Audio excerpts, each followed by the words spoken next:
once this thing's finished, you know, everybody will just know. Last year or the year before, when she had to come up here to get her test, we didn't do even a road stop. That's what made me laugh.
The Royal Air Force Waddington International Air Show 2013 in association with Northrop Grumman. I think we will have the formal opening around about 10:30, where you will have on air, you'll have Ian Green, you'll have Neil Whitehead, and you'll have Scopesy from 54 Squadron as well, taking you through to around about 2 o'clock, telling you all you need to know about.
And now look out once again to your right, the sole example of this type flying in Europe, the Avro Lancaster 1.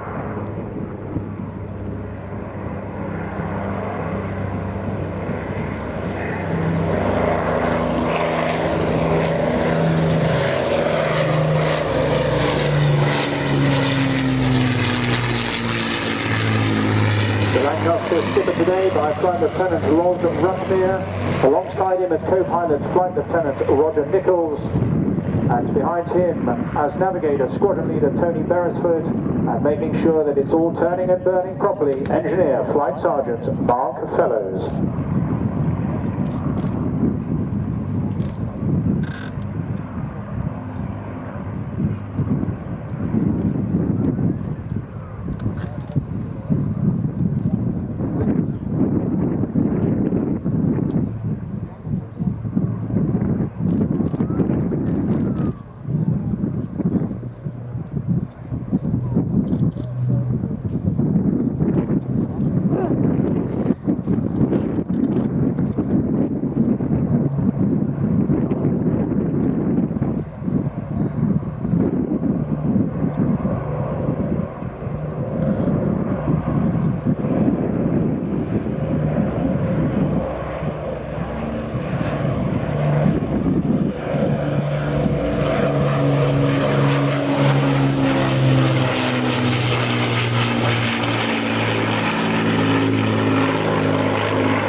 So as you can see now, the Lancaster being rejoined by the Hurricane and Spitfire for their final flypast.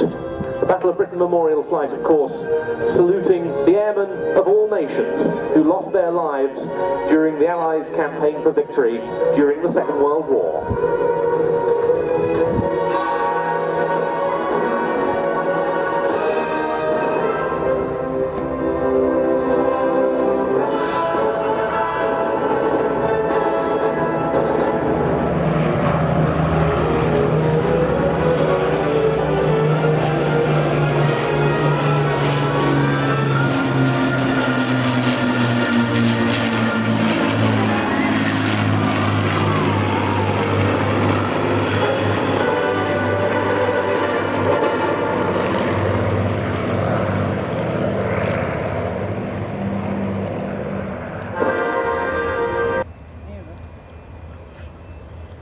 13 has this one, isn't it?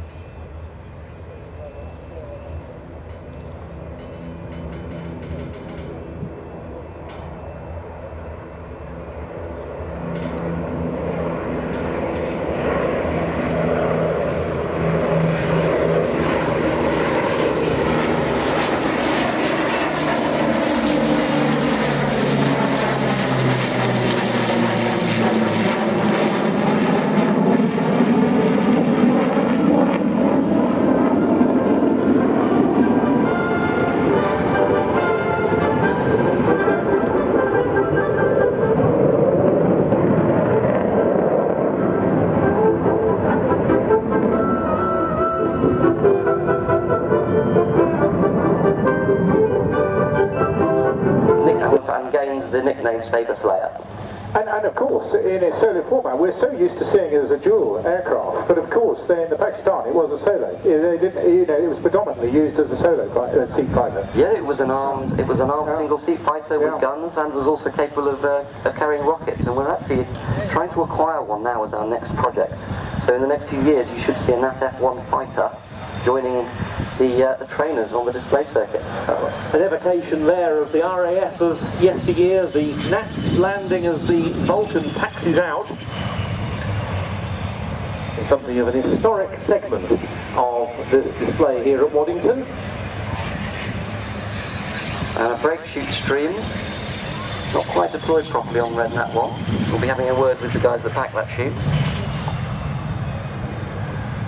Of course, next year, the 50th display season of the Red Arrows, having been formed in 1965 from the Yellow Jacks, another Nat team, and I'm sure your aircraft will be much in demand for that. Yeah, so an aircraft you haven't seen yet, but we acquired a couple of years ago and it's been in a deep strip and rebuild.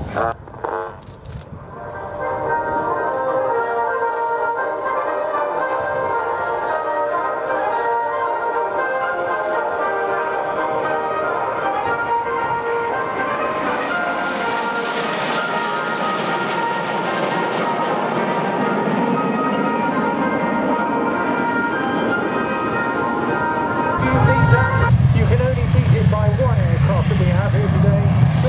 The Waddington Vulcan. Of course, it's the world's oldest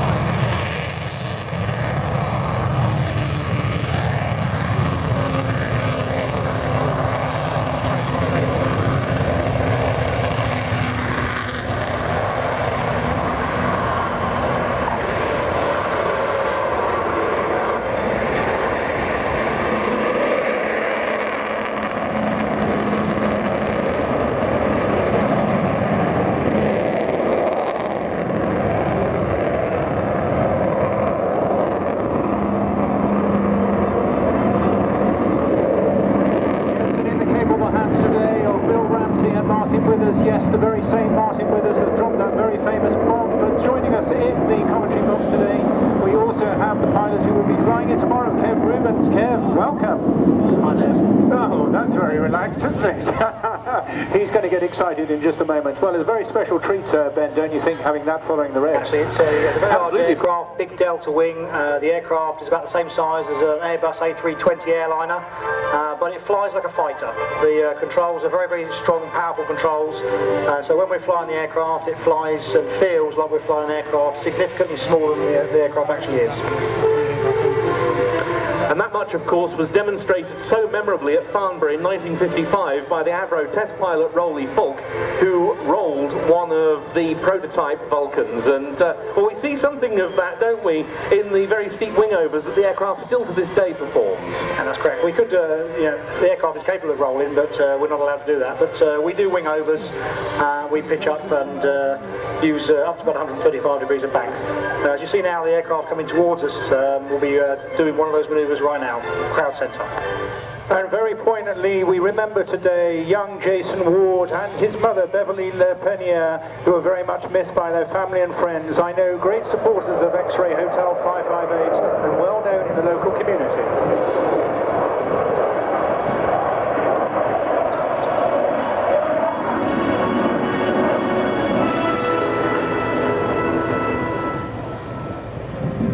See there, ladies and gentlemen. The start of this display season this year, we've introduced a B-axis on-crowd arrival. The rest of the display is very similar to you may have seen in the past, consisting of wing overs and steep turns. Bill Ramsey, flying the aircraft at the moment, is bringing the aircraft back in a left-hand turn and will be performing the Bombay turn. So cameras ready. As the aircraft comes crowd centre, she'll start a right-hand turn and the bomb doors will be opened, showing you the large expanse of the Bombay itself. How appropriate, as always, to see XH558 performing here at Waddington. We're in bomber country, of course, here up in Lincolnshire, and for many years Waddington was itself not just the base for Vulcan squadrons, but the base of this aircraft. There we are, ladies and gentlemen, the bomb doors open now.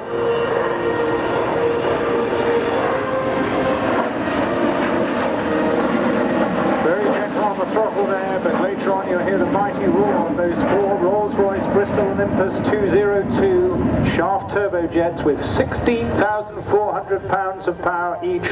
And look at that huge wingspan of 111 feet, just a little bit bigger, would you believe, than an Airbus A318.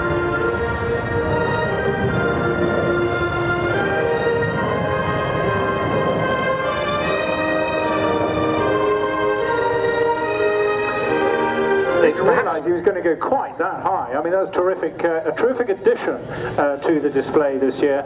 And indeed, that commemoration we were discussing there with the very aircraft that left at your 45 degrees 607 there, completing a 7,760 mile round trip with 18 air-to-air refuelings. Quite extraordinary. And captained by Martin Withers, who is on board XH558 with Bill Ramsey today. Amazing, isn't it? Still doing the same thing. Absolutely extraordinary. Well done. I don't know who's pulling the strings there, actually. I suspect that is. We have 5 pilots as part of the team. We share the line amongst us. Obviously some of us have got day jobs, and today it's Bill Ramsey's turn to be captain and fly, so Martin's acting in a supporting role, but Martin is obviously one of our captains also. Okay, there you have it, from the very man that's going to be doing this very same thing tomorrow, and I think you're looking forward to that already, aren't you, Kev? I am. I'm hoping the weather will be just as nice as it is today. Well, it's no surprise that we mentioned that money is behind it, and indeed your support to get this far has cost well in excess of £10 million, and that included £2.7 million as a heritage lottery grant. And in order to keep the aircraft flying, well, of course, it is going to require your help again, and that's where Project 2015 comes in. And as a result of extensive research with Cranfield Aerospace, and I know there's a very interesting leaflet available. Predominantly, it all starts with the leading edges, but there's an awful lot of work. But very luckily, they have an extension on the engine hours, which will see it through to that period. Of course, once I understand, Kev, that once the engines are gone, they're gone virtually. That's correct. The engines and the airframe will probably life out about the same time. So we're realistically looking at 2014 and 2015 seasons. At the end of 2015, the aircraft will be grounded, unfortunately. As we see the aircraft now left with the wheels down, we're approaching the end of the display. Bill's going to raise the undercarriage shortly, and new for this season, they'll be doing a 90-degree left turn onto the B-axis to depart, and then a final wing over left before he comes back into land.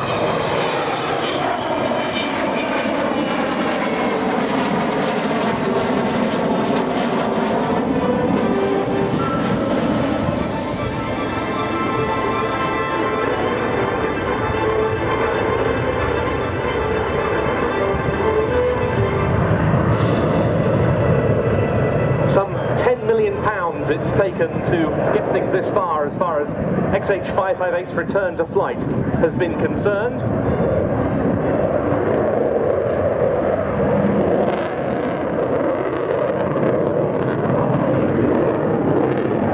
Signature move from Bill, I would say there. Yes, Bill just loves flying this aircraft. I see him a lot. He's actually spent most of his time on a tiny little aircraft called a Tutor, but I know he relishes his weekends whilst flying this aircraft. And yes, Ben, I was referring to that support. It is extraordinary how much money has gone into this, but you know, let's just look at the people out there today supporting it, and they're right across the country. And of course, a number of corporate sponsors as well who've given generously to the Vulcan to the Sky Trust over the years. Of course, the Civil Aviation Authority has been very supportive in all those endeavours. Likewise, the Aircraft Engineering Authority, Marshall Aerospace, and other firms giving tremendous support. AD Holdings, BAE Systems, Beagle Technology, Cranfield Aerospace, EADS, Goodrich, Kearsley Airways, Meggitt, Messier Doughty, Rolls-Royce and Serco. Just bear in mind that this aircraft takes about £2 million a year to run. No aircraft is cheap to run, an aircraft of this size and complexity especially so. No, that's quite something to have in a private collection, isn't it? So, Kev, you were about to say. Yeah, just to mention that we haven't actually mentioned the AEOs on board today. We normally fly with two. With one, we've got two. Phil Davis is the man in the seat today, and he works for Celex ES, who are very good in sponsoring us and also giving him the time to do this work. And also Jonathan Lazari is with us, just joined the team. He works for Cobham, and they do a very similar deal where they release Jonathan to fly with us, and so in effect are sponsoring us as well. Very appropriately, the aircraft today lives at a former Vulcan base, what used to be RAF Finningley, now Robin Hood Airport, Doncaster, Sheffield. You can go and visit it there. You can go and join the Vulcan to the Sky Club and find out more about everything at www.vulcantothesky.com. What a spectacle now for those of you in the right position as XH558 comes in past XM607 to land. And as Bill puts the aircraft gently on the ground, you'll notice he holds a nose wheel in the air. We call this aerodynamic braking. The Delta wing is a big air wing, and it also acts as an air brake in this. Air display pilot for 2 years, so he's good in it and better from performance to performance. And he's showing us the aircraft on the limit of the aircraft, so you can see the whole performance. How many displays will he perform this year? 10 plus. Yes, this is a design that's over 50 years old. The design was almost complete by the end of 1962, first flew in 1967. The type has now been retired for almost a decade, but it was still at the top of its game when the Swedish Air Force phased out the last operational examples of this Saab product. It did so in 2005, but the traditions of those days are well and truly kept alive by the Swedish Air Force historic flight based, as we said, at Stoltenäs. It has an outstanding fleet of retired Swedish Air Force types, many of them from the Saab stable itself, really illustrating the great development of designs from that Swedish manufacturer that occurred during the post-war years.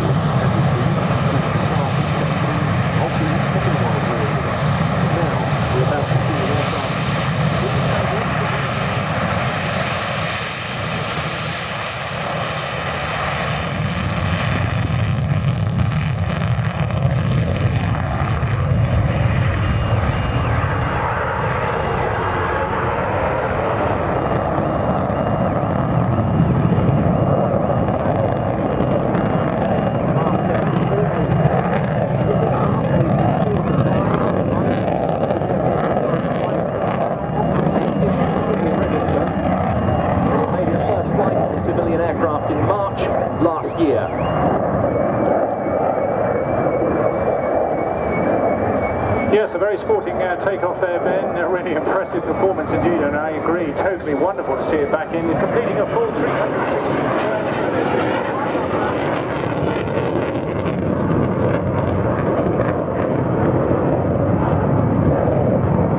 And that short takeoff, George, happened because the aircraft was designed to meet astonishingly demanding requirements on the part of the Swedish Air Force, including operations from roads and unprepared strips. Exercises during the Cold War for off-airfield operations by the Vigans were common. The idea was that if one Ford road base was bombed and put out of action, the aircraft would always be able to taxi to another one.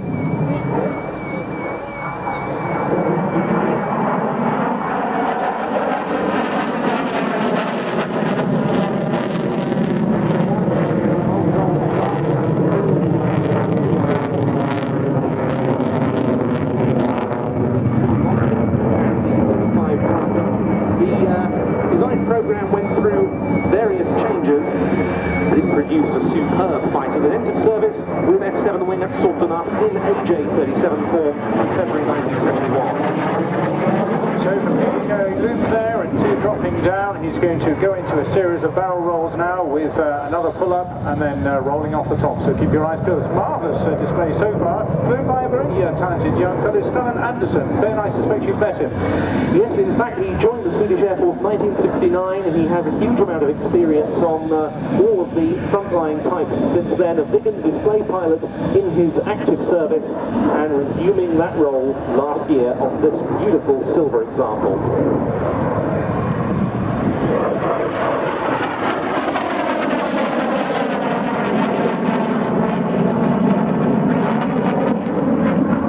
This aircraft was built as an AJ37 attack variant in 1977. Much later it was upgraded to AJS37 standard.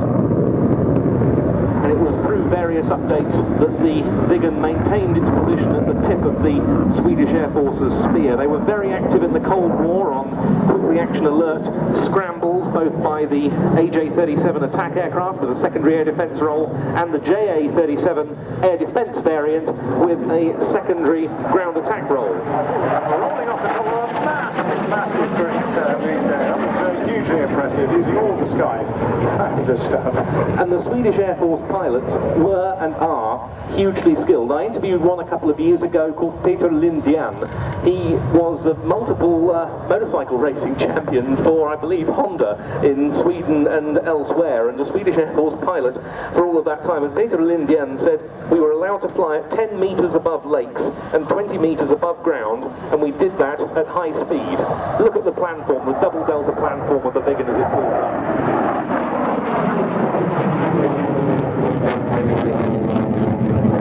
The aircraft's performance was such that JA-37 air defence, the more powerful version of the Volvo Fligmotor RM8 engine, were the only fighters that were able to get a radar lock onto US Air Force SR-71 Blackbirds operating around the Baltic. They had to fly at the very edges of their envelope to do so, passing through Mach 2 while climbing to 20,000 feet. Yes, now Ben, best explain the JAS and the AJR configurations. There are obviously Swedish derivatives of attack, strike and reconnaissance roles, so just explain that. AJ stands for attack, and I think jakt is the Swedish word for fighter, so that's attack and fighter. JA the other way round, and then the S added to this designation is spaning, I'm not quite sure of the pronunciation, which means reconnaissance. There you go, that's a good inside track, and the repositions now for a slower speed pass. Coming in from your left-hand side. 329 Viggens were built. When they were retired, the majority were things like this.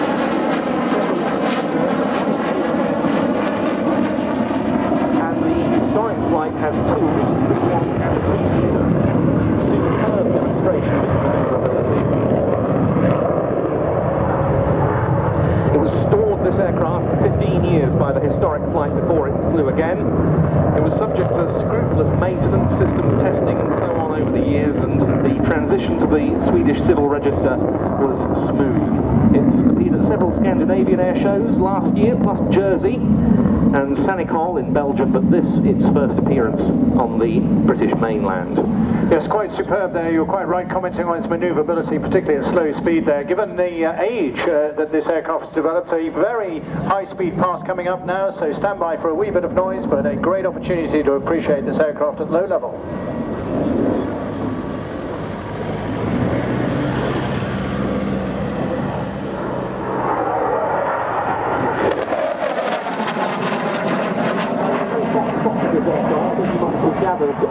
George, not least because a good friend of mine flew one.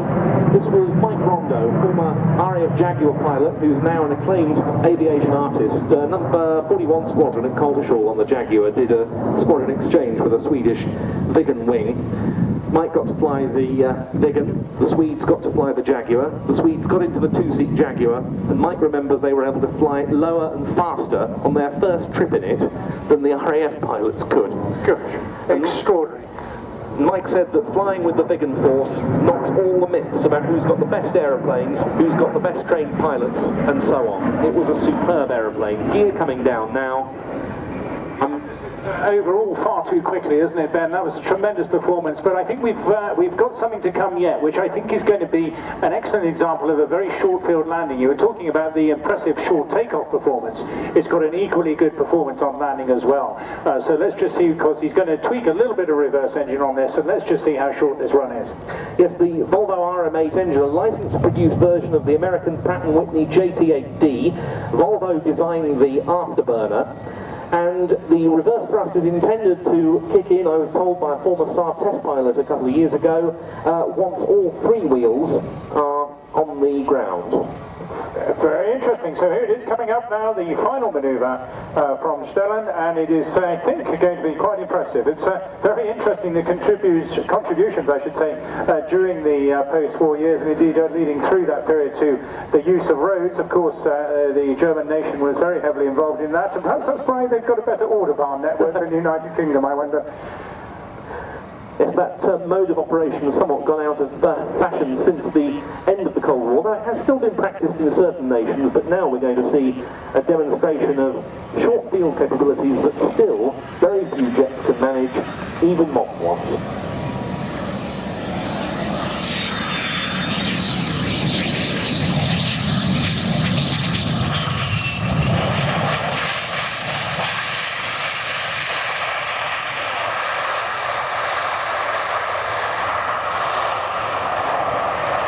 There we go, what a beauty. That is quite extraordinary. That's a big, heavy jet, and that is a very, very impressive landing roll indeed. I did drop somebody at a bus stop. It was so heavily, I had no chance of making the airstrip, so I said, chaps, I'm going to give up, but you can get the bus if you wish. And he's going into reverse as well, look at that! Manoeuvring on the ground as well as in the air, finishing off a superb sequence, and a very nostalgic one for some of us who remember the type's service heyday from Stellan Andersson in the Swedish Air Force historic flight's contribution is not over. SK-60s and Saab 105s we've seen before at UK air shows. We've seen Viggens before at UK air shows. Here on the runway is an aircraft that's never flown before at an English air show. The sole airworthy example of its type in the world, as is the Viggen. And a representative of really one of the earliest generations of indigenous Swedish jet fighters. An aircraft that first flew on the 1st of September 1948 and entered service 3 years later with F-13 wing at North Chirping. Some of you, I'm sure, will have read about how German research during wartime into swept-wing jet aircraft was distributed around the West post-war. And that was the case here. That research found its way to Saab during development of a new fighter for the post-war years. Its initial design was altered to incorporate that configuration, and here's the result. The Puma, the Saab J-79